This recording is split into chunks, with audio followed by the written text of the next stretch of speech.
By Robert Bruce Baird. In the Madre de Dios region of Brazil near Peru, there are 12 battery-laid-out pyramids with berms of earth piled around to reflect energy perhaps. I think Berlitz covered them. A David Hatcher Childress. Whoever it was said the foreign investigations were stopped in it isn't a case of being unreachable, as many links will say as they talk about Colonel Percy Fawcett. My nephew did the headwaters of the Amazon as an early extreme sports adventure, and he would happily go here for a TV show.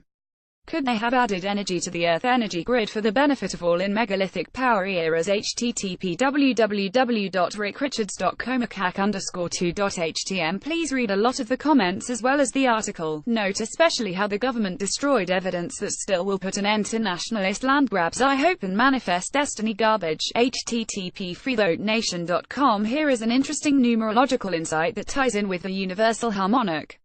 I asked Monk to decode the simplest of the pyramids for illustration in this article. He chose the Kukulkan Pyramid at Chichen Itza in the Yucatan Peninsula of Mexico. Like the other pyramids of the Western Hemisphere, the Kukulkan Pyramid at Chichen Itza is a terraced monument, as opposed to being a true pyramid form such as we see in Egypt. In the picture above, notice that the pyramid shows us 9 terraces. This is the first number we use to assemble our formula for the decoding process. The second number is 365. Kukulkan has 4 staircases, one on each side of the monument. On each staircase are 91 steps. For the 4, that totals 364 steps, with the top platform of the pyramid being the 365th step, giving us our second number, 365. There are 4 sides, and 4 staircases. We now have all the numbers shown by the architect and can put the decoding formula together. 9 terraces x 365 steps x 4 sides x 4 stairways 52,560. 52,560 is also arrived at by multiplying the numbers given in the ancient grid coordinates for Kukulkan: 119 degrees by 42 minutes by 10.51620648 seconds. 52,560. When the world's pyramids were built, the longitudes were reckoned from a very ancient prime meridian 0360 longitude that ran from pole to pole across the Great Pyramid at Giza. This a full 31 degrees, 08 minutes, 00.8 seconds to the east, or our modern Greenwich prime meridian. Factor in the 31 degrees 08, 00.8 longitudinal variance. Hence, those other 3 numbers of 119, 42, and 10.51620648 shown above, are the elements of Kukulkan's original longitude, which multiply to its grid longitude, which was left to us in the 449,365 message conveyed by the Kukulkan itself. Kukulkan shows us where it is. And if Monk is right, so do a number of other pyramids and earthen mounds.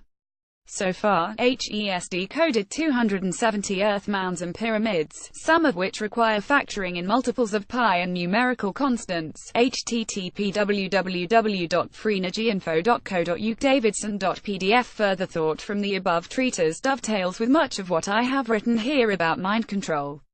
Dr. Thelma Moss at UCLA determined the brainwave patterns for various emotional and physical states.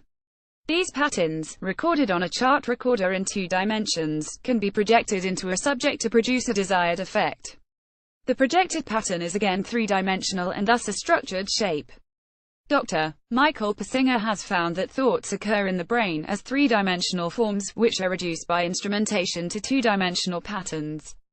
The Egyptian god Thoth was keeper of the words of power, used to produce controlled phenomena when spoken with the correct intonation and pronunciation. In the case of Isis healing her child of a fatal scorpion bite, the use of a specific word of power caused the poison to be expelled from the body, and the life force to return. Other legends and myths also refer to the use of such words of power. The words of power produced a 3-dimensional pattern which would resonate with the ether to produce a desired effect, a reality in matter or energy. Edward Leeds Kellman, builder of the famous Coral Castle in Homestead, Florida, claimed he had rediscovered how the Egyptians built the pyramids. We must take him seriously because he left the entire castle as a physical proof of his ability to move large stones without the use of equipment. Neighbors said he sang to the stones, but there was never an eyewitness to testify to this technique. Perhaps he discovered the words of power that could be used to produce an ether and gravity deflection pattern leading to levitation. One of the greatest problems with shape power at its current stage is the lack of instrumentation that can directly detect quantified changes in ether. The Caral pyramids are older than the ones on Giza Plateau according to some academics. The mummies found in the Hebrides and Canary Islands have similar interment procedures to those in Peru. There are many things that show advanced technology started in Peru, and it is hard to know when it all began or what kind of culture may have taught the white people known as the Chachapoyas, who were still the leaders of the Incas, even though history tells us they were defeated a short time before Pizarro arrived. A team of archaeologists, led by Dr. Mike Parker Pearson of Sheffield University, has recently found the remains of what are believed to be two mummified Bronze Age bodies, buried under the floor of a prehistoric house at Cladhallen on the Hebridean island of South Uist. The house in which the mummy skeletons were buried was part of a unique Bronze Age complex, which is as mysterious as the preserved corpses that were buried there. The skeletons looked very unusual, like Peruvian mummies. This book will explore two separate aspects or eras of the development of what Europeans think was all done in the Old World. Those eras will be post-Christianity and pre-Christianity. In both cases there will be elite white people with advanced technology, and in some cases this technology seems to have originated in Peru. When we go even further back, we will not be talking about white people. There are some Polynesian roots to this real history which will seem even more fantastic than the apparent outlandish claim that Peru, Pumapunku, Tiahuanaco, and the even more intriguing pyramid complex in the Madre de Dios region that form a battery is at least the equal of Egypt and Sumer in terms of contributing real original technology and culture. In fact, the brotherhood that colonized Sumer and Egypt might be these very people. We will try to pierce the veils of antiquity and overcome the destruction of records and evidences practiced upon South America by empire builders. Our temerity and gall will fly in the face of experts who decry postmodernized, supposedly unsubstantiated assertions that seek to integrate the facts. These experts continue their discovery by proclamation approaches to science and deny all facts in cases like the Kensington rune stone. You can and should decide for yourself, rather than accept the often disproven experts whose arrogance knows few bounds. Consider the scale of nature that justified prejudice by putting the Hottentot and North American Indian just above the gorilla and far beneath many other supposedly civilized humans. This science was part of the basis for manifest destiny and the genocidal treatment of Indians while dispossessing them in order to civilize them. The disgust I feel knows no bounds. The Pope has asked for forgiveness and renewal. We think his academic henchmen and political mercenaries from the time of Columbus and the Treaty of Tordesillas have much to learn from him. Pottery and sweat houses from NW Europe, skull shaping and trepanning among the elite, Parcheesi, rubber, the wheel, gold laminating, stone masonry that is earthquake resistant, and the royal purple dye of the Phoenicians may have originated in Aztlan and its colonies throughout America. The mathematical and astronomical knowledge enhanced by telescopes seems important when one knows La Venta, Mexico has brought lenses to archaeologists' hands. The Mayans discovered the mathematical concept of zero and a decimal system that nonetheless relegated them to a low position on the scale of nature, even after the Pope declared the North American was human some 3 decades after Columbus. Long before that and back to the time of Goliath, the American people were traveling to the Middle East. The list of inventions and cultural impacts on the whole world that originate in America are seemingly never-ending, yet the Canadian Museum of Civilization and all conservative emissaries of oppression maintain there was no cultural impact. Recently it was discovered that the Mayan language was both phonetic and pictographic, but Bishop Landa had clearly stated this was the case while he burned the libraries and librarians. What do you think about a map traced 500 years ago that identifies the Bering Strait as it was 12,500 years ago? We only achieved this level of detail in 1958. Rituals and government like Pelota as an international court of justice and symbol of the movement of the planets around the sun originated in pre-Columbian America. Columbus' interpreters did not speak Chinese or any Asiatic tongue, and we know he was an agent of a Templar group like his brethren, including Vasco da Gama, who flew their red cross on the sails above their heads.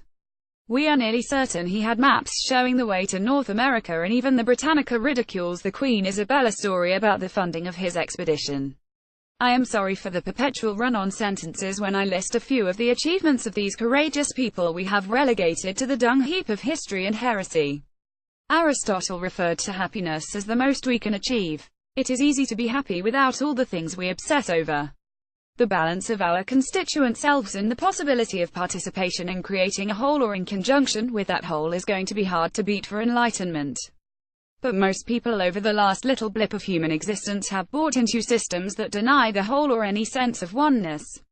We have seen a 5,000-year nightmare, as James Joyce wisely stated. The thoroughly amazing thing about this, it is those elites who have told us they speak for God or a divine kings who in fact have used to lead us into this soulful wasteland. We find a similar paradigm exists in scientism, which denies the observable outcomes or effects of the soul, and especially Berthold Niebuhr said that bringing something back from the past, or discovering anything, is a high that is akin to the greatest creativity. It is so wonderful to learn and see the way of those we have denigrated as barbarian or primitive as they frolic in the joy of adventure and oneness with nature as they nurtured each other. The Heliopolitan religion of sun worship, which is all over the entire world, is revisited by the people like Jean Savoy, who found it was well developed in Peru. He also built craft in the design of the Phoenicians from records found there. Here is a little about the nature of sun worship to think upon. Long before the advent of Jesus, Mithra was said to have been born of a virgin mother, in a cave, at the time of Christmas, and died on a cross at Easter. Baptism was practiced, and the sign of the cross was made on the foreheads of all newly baptized converts. Mithra was considered to be the savior of the world, conferring on his followers an eternal life in heaven, and, similar to the story of Jesus, he died to save all others, provided that they were his followers. Genetics will be a difficult thing for various historians who ardently support their tenured myth who think to overcome. I get support almost every week for my history from just this one discipline of science. The claim that Australia or Asia is the origin of the first Americans has just hit the airwaves in September 2004 after I had finished writing this book. This is where I posit that pygmy people like Mungo Man, who had chanting harmonic science, came from, and Churchward would love to see what is being shown from all so many disciplines today. Reuters carried this information. We want to make headlines from heads, said Professor Clive Gamble of Southampton University. DNA will give us a completely new map of the world and how we peopled it. When the Incas refused to raise their arms to defend their lives against the arm-weary Spanish who hacked them to death to kill 7,000 in one day, were they operating in right thought? Were they more civilized or simply heathen believers who were duped by some astrological stupidity? We think the 177 Spanish were allowed to do this by wiser people who knew the immortal soul and our part in a grander scheme of things. But it might also be a case of the Chachapoyas, white men who led the Incas, making a deal with the Spanish and allowing this to happen. Then they were betrayed. I propose they were willing to courageously face the forces of evil and greedy religious oppressors, much as the Cathars who sang hymns while walking hand in hand with their children into the fires set for them by the Dominican Catholics. We are similarly stupid because we know we are like a grain of sand on John Donne's beach, and we know for whom the bell tolls. Therefore this book will not hesitate to raise questions. I have no clear and definitive or closed-minded perception about most things, I hope. We are not trying to interpret God for you. We know we are mere amazed gazers witnessing the majesty of something far greater. The result will enable our critics or enemies to ridicule us and demean our perspectives as absurd. For myself, I've often said the only thing I'm prejudiced about is prejudice. I still abjure and despise such elitist empowerment of divisiveness between life forms. There is no room for a closed mind, certainly soul in love, or any true pursuit of God, nature, reality. After you read this and click on the link's homepage to listen to the video, you should ask who are the people who went first to South America, as Gaiden says her dig shows at least 60,000 years ago in the area closest to Africa. Yes, Africa and Africans had been a foundation in the Brotherhood of Man, IESA and Olmecs, etc. Hold on to your hat, no kidding, this could actually knock your hat off. Outside your body, in your aura, part of your solar body, you have 5 chakras to go with the 7 in your body that coordinate the inner CHHI and nerve energies, which Eastern thought knew thousands of years before modern neuroscience. The people who built the stupas and temples knew a thing or two about these energies also. The Irish and Celtic menhirs and megaliths, we have said, have piezoelectric charges, also act as antennae as the pyramid collects solar and earth grid energy. And we have many threads on the cultural to mind-body evolution and atonements where this will apply. It will also apply to the psychotronic generation through the Ankh in the Pavlita generator and the caduceus coiled Kundalini serpenton staffs like the medical groups have, and which staffs of ancient esoteric adepts had that were enhanced into the tepophone. The shamana conical stones also have similar design. The cosmic energies of the heavens above are sometimes channeled into the buildings and megalithic structures of Earth using an antennal conical structure, i.e. spire. On ancient religious architectural buildings like the stupa or pagoda, the mastaya is the conical structure that functions as the antenna of the building. The bending of the spine of the pagoda is derived from the knowledge that came to the Far East from India, and India derived it from the Egyptians, Iron Scythians, Israelites. The spine of the pagoda and the pagoda itself move in a very serpentine manner, which hints at the presence of the Danites (DNA) among the founders of this style of architectural design. The spine conducts energies, chakras, frequencies, electricity through the body. Just as Jacob saw angels ascending and descending from the gate heaven, Jacob's ladder, symbolic of the human backbone, also sends messages, electrical impulses from the gate of heaven, the GAB H 13543rd eye pineal gland, to the earth, the human body. Jacob's ladder is the spine axis mundi of the earth and the human bodies of the Israelite and Gentile followers of Christ, who yield their vessels to the influence of the Spirit of the Most High God. IAM. According to Scripture, God does not dwell in temples made by the hands of men, but his church is the human bodies of those same Israelites and Gentiles who yield their will to his, and Christ is the cornerstone of the temple. Ephesians chapter 220. However, for pagan temples and the bodies of those who yield their minds to the Antichrist, the keystone, cornerstone, or spine of their build is the backbone of the god Osiris. The energies of specific celestial bodies that are channeled into the temple of Osiris Baal effectively transform the minds and bodies of the individuals exposed to the energy. The shape of the building, in this example, a stupa or GAB H1354, magnifies that energy inside of the temple chamber and quickens the process of enlightenment. This enlightenment can be defined as a unification of the mind and body of man, the human physical temple, with the mind and body of the spirit god energy of the temple. These temples are typically built in specific locations that align with particular energies that aid the process of transformation and enlightenment. By chance or design, some people, due to their proximity to the alignments, are more influenced by its energies.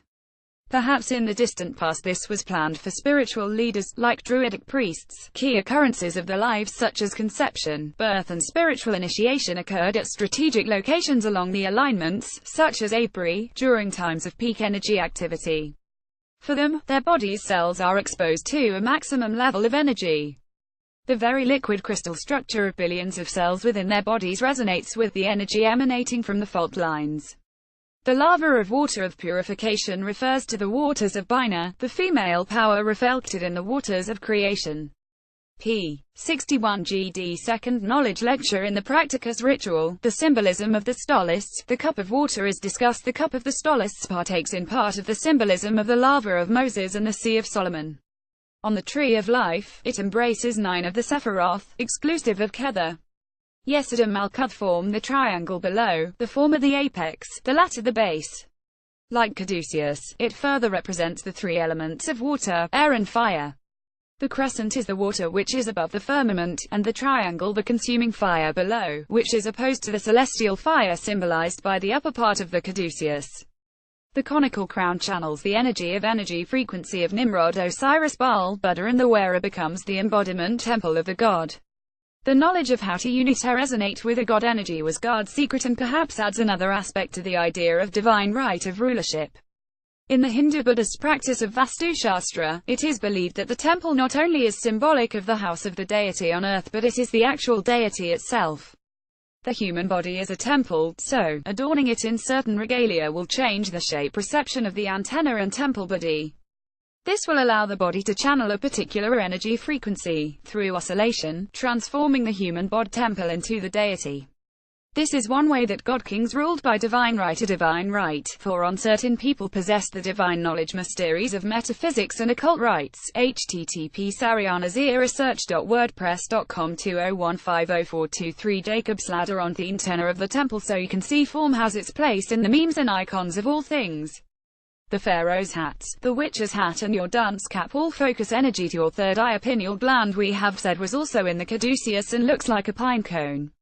Your pineal gland has crystals and acts like a crystal radio set of old, as the book The Wonder Child told us. People like Gazzaniga and Edelman are researching any pressure or energy approaching the thalami are processed and used by the adept. It was so effective that the chains of Central America boarded their kid's head to make it separate the brain hemispheres to allow the cosmic energy direct access to the thalami and third eye. Dagobert's trepanning was for this reason and not what academics tell you. He was a Merovingian king of France. One of the reasons laid out by Sir Lawrence Gardner for the need of the fresh human thalami is those crystalline structures including rhodium and iridium. Thus you have the psychic superman like the Bush family who do the bonesmen obscene rituals. I believe it wears off in short order and was just kidding about the Bush family being super. Then you might know about a royal astronomer who saw things in the Great Pyramid long before the horde of recent profiteers. His name was Charles Smith. This report also credits a person who noticed pi was in the pyramid. Did any of the authors know about Pythagoras going there and learning the Pythagorean theorem from an earlier source? Really, I ask you seriously, what is going on? It was John Taylor who first proposed the idea that the number pi might have been intentionally incorporated into the design of the Great Pyramid of Khufu at Giza. He discovered that if one divides the perimeter of the pyramid by its height, one obtains a close approximation to 2 pi. He compared this to the fact that if one divides the circumference of a circle by its radius, one obtains 2 pi. He suggested that perhaps the Great Pyramid was intended to be a representation of the spherical Earth, the height corresponding to the radius joining the center of the Earth to the North Pole and the perimeter corresponding to the Earth's circumference at the equator. Taylor's ideas were presented in his book The Great Pyramid: Why Was It Built and Who Built It, published in 1859. These ideas were further promulgated and elaborated by Charles Piazzi Smith, Professor of Astronomy at Edinburgh University and Astronomer Royal of Scotland, in his book Inheritance in the Great Pyramid, published in 1864. In more recent times, books such as Secrets of the Great Pyramid by Peter Tompkins discuss the relationship between pi and the Great Pyramid, and also another relationship involving the number, the famous golden mean, a considerable length, almost seeming to take it for granted that those relationships are really intentional. It is true that if one divides the Great Pyramid's perimeter by its height, one indeed obtains a very good approximation to 2 pi. An equivalence statement is that the slope of each face of the Great Pyramid is very close to 4 pi 1.273239. This relationship is accurate to within 0.04% or better depending on the data that one uses. That level of accuracy seems very impressive and is certainly the reason that Taylor's idea has been widely promoted and believed. Could such an accurate and elegant relationship be just a mere coincidence? The main point that I will make in this essay is that when one takes into account what we know about ancient Egyptian mathematics based primarily on the Rhind papyrus, especially their ways of representing lengths and slopes, then the relationship between pi and the Great Pyramid no longer seems very remarkable. The essential point is that the measurement system which the ancient Egyptians used would lead the architects to use certain slopes in the design of pyramids. One of those slopes just happens to be an excellent approximation to the number 4 pi, and if the architect chooses that slope, then the pyramid would exhibit the famous pi relationship. From this point of view, the probability that the architect might choose that particular slope for at least one of the pyramids is actually rather high. It then becomes quite reasonable to believe that the relationship between pi and the Great Pyramid is just an accidental consequence of their mathematics. How can one calculate the probability that an architect building a pyramid would choose a slope which is so close to 4 pi? This is actually a very tricky question. It is impossible to do such a calculation without making some assumptions.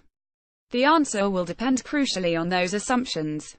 I will discuss a number of hypothetical sets of assumptions to illustrate this important point.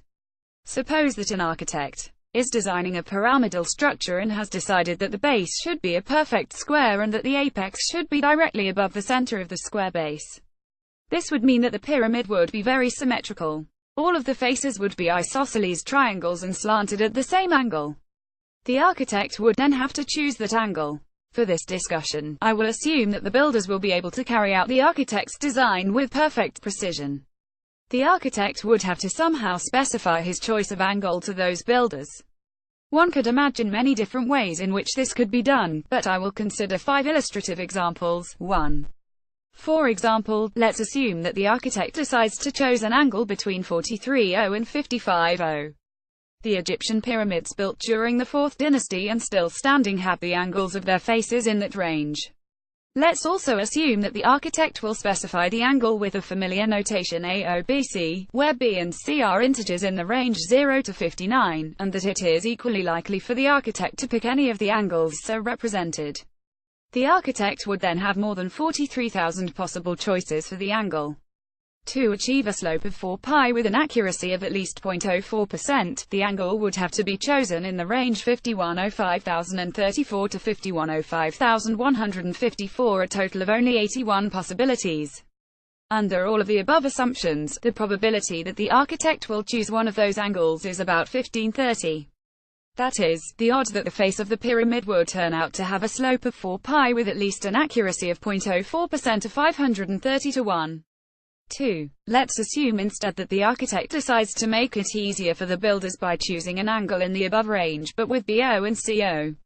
That means that the architect is restricting the choice to just the 13 angles 43O, 44O, 54O, 55O.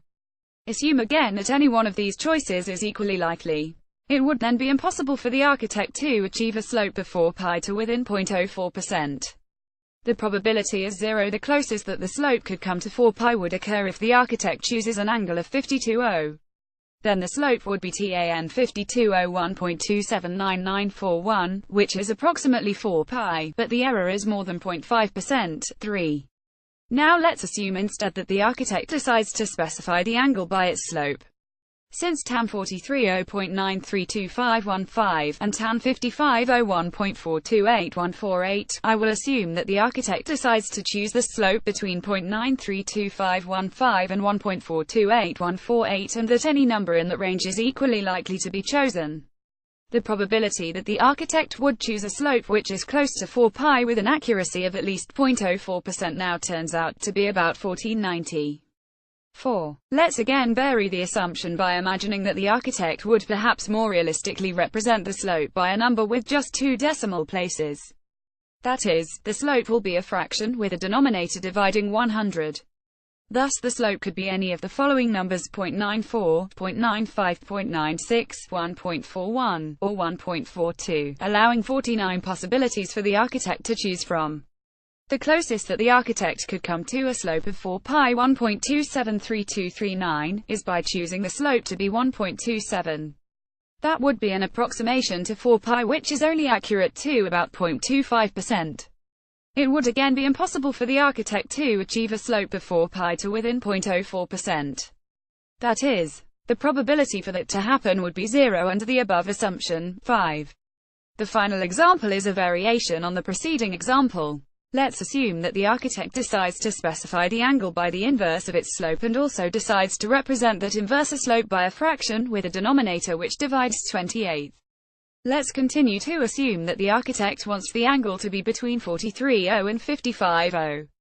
The smallest possible value for that inverse slope would then be 202,857. That corresponds to the angle ARCTAN 755402744. The largest possible value for the inverse slope is 30,281,514, corresponding to the angle ARCTAN 14154300130. Thus, under the above assumptions, the inverse slope would be chosen as one of the fractions 2028, 2128, 3028. There are 11 possible choices.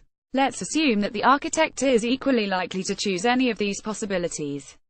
Thus, with a probability of 111, the architect might choose 22,281,114 as the inverse slope. The faces of the resulting pyramid built with that specification would have a slope of 1411. This turns out to be extremely close to 4 pi. In fact, 4 pi 1.273239, and 14,111.272727, and the approximation of 4 pi by 1411 is accurate to within 0.04%. Under this scenario, which might seem rather strange at first, the probability that the architect's pyramid would have a slope of 4 pi with the same accuracy as that exhibited by the Great Pyramid of Khufu is 111. The probability is even higher if one assumes that the architect wants to make the angle rather steep.